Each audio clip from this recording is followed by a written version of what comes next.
we got into this business, we wanted to prove that recycling wasn't going to cost more.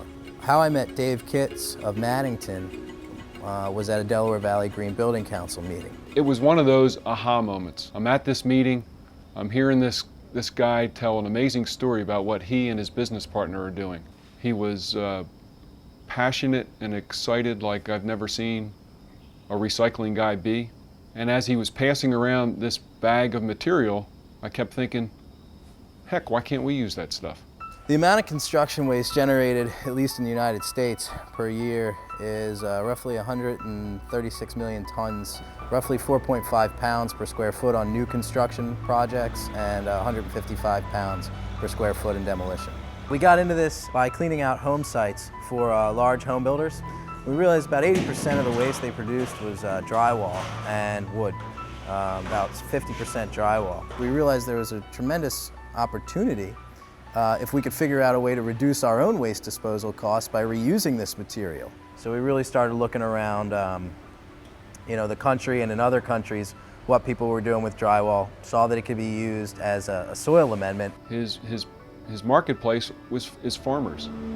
Drywall is primarily gypsum. What gypsum is it's calcium sulfate squeezed between two pieces of paper. And in their process, they remove the paper, and the calcium sulfate is applied to farm fields. It's a base, it's a good pH adjuster. At that time, Avi had no clue that maybe this material could end up in flooring. I'd never heard of Mannington before, and after the presentation, Dave came up to me and he said, well, what kind of, we went over some of the materials we were handling at our facility, and he said, well, can I get a sample of the drywall? And I happened to, that day, have some bags of it in the back of my truck, and I, that night, handed him a sample. He gave me a bag of the material. I brought it back to New Jersey. I got a phone call a few weeks later saying, do you have any more of it, and can you come down to Mannington? And a couple weeks later, Avi was in Salem, and we were talking about the possibilities. I was floored, literally, when he came back and said, I think we can use this stuff. The first time we delivered material to Mannington, I brought it down, and we were literally towing it in a pickup truck. And I think everyone but Dave and I were looking at us like we had three heads, I mean, it was a pretty funny scene. When I first heard about this initiative, I was blown away. The power of the U.S. Green Building Council isn't just about the transformation of buildings, it's about the transformation of buildings and local economies. So here you have an example of a company that's trying to mitigate construction waste. Construction waste accounts for almost half of the waste generated by our society. It's a very, very important aspect of what we do. And another company that's trying to create sustainable products and improve their business processes so that they're living a more sustainable corporate life. And the two of them come together in the local chapter of the U.S. Green Building Council, the Delaware Valley Green Building Council, based here in Philadelphia, and find a way to turn trash into a value-added building material. It's just an incredibly smart thing to do. That's what keeps me going in this business. I mean, that's finding the highest and best use for these materials. The material that Avi is recycling, the drywall that turns into a powder, we're using in a commercial tile. Now, this isn't about high percentage recycled content in a product. This is about taking back waste streams that typically end up in landfills.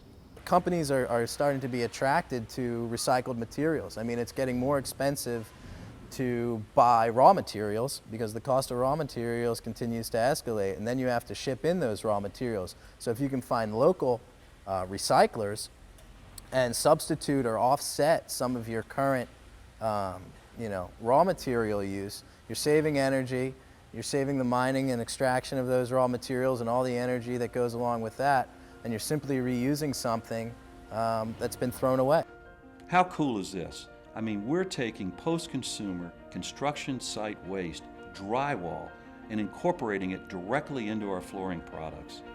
For years we've been looking for ways to utilize not only our own waste, but the waste that other people create in order to achieve our corporate-wide mandate, and that is to become a net user of waste. I mean, it's such a cool concept, to be able to talk about, I guess, to be able to take one material, a drywall, a waste product, and have it returned right into the same building even that the product came out of. I mean, it's really cradle to cradle, as they say, and it's one of the best relationships we have. It's what we try to accomplish with all our recyclable materials, is creating a higher and better use rather than downcycling a material, which is really, the best thing we can do is create something that's just as good as what came off the site as waste. The net user of waste metric is homegrown. It's a Mannington environmental metric, and it says that waste in is all the materials we bring in, we reuse, we recycle, and waste out is everything we send to landfill. If that ratio can exceed 1, we've become a net user of waste. It's helped us think about focused means for reducing waste to landfill, which is important and good for any business. It also is opening up our eyes to different innovative recycle streams. The next industrial revolution in some way is to clean up a lot of the mistakes we've been making. I mean, for as long as we've been throwing trash out, we've been landfilling trash. Well, we have so much technology out there. As I say often, we can clone cows, but our only solution for waste is dig a bigger hole. I mean, it's crazy. It's very difficult to have the resources. It's not cheap to do this, but it's the right thing to do, and it's going to be the way of the future. We're sending far too much stuff to landfill, and we need to think differently about the valuable materials, the valuable raw materials that exist in our marketplace, in our cities, in our towns. To be able to bring back a new and unique material and reuse it is smart stuff.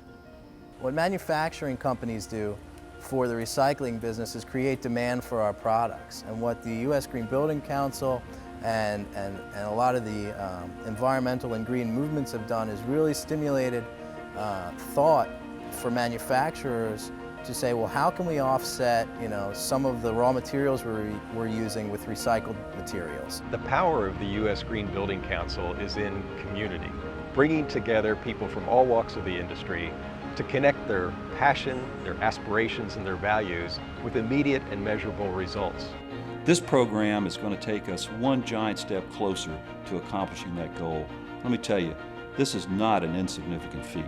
I'm tremendously excited about the future of our business. There's so much usable material being thrown away, and the technology to recycle this material and the outlets, such as the one from Mannington, continue to grow. I mean, it's just so bright. My hope for the future is that it's just one little nugget to teach us to become better environmental stewards, to be more focused on our net user of waste commitment, and maybe even a nugget that others start to think a little differently about their environmental journey. There's going to be future uses for all the materials that we haven't even touched yet. It just takes a lot of creativity. It takes, the people from manufacturing companies to really look at their waste stream, look at others people's waste stream and say, how can we use this stuff? This all started as a little bag of dust in a conversation with me and another guy. It's turned into a great product. This is exciting. This is who we are as a company. This is what we're working on.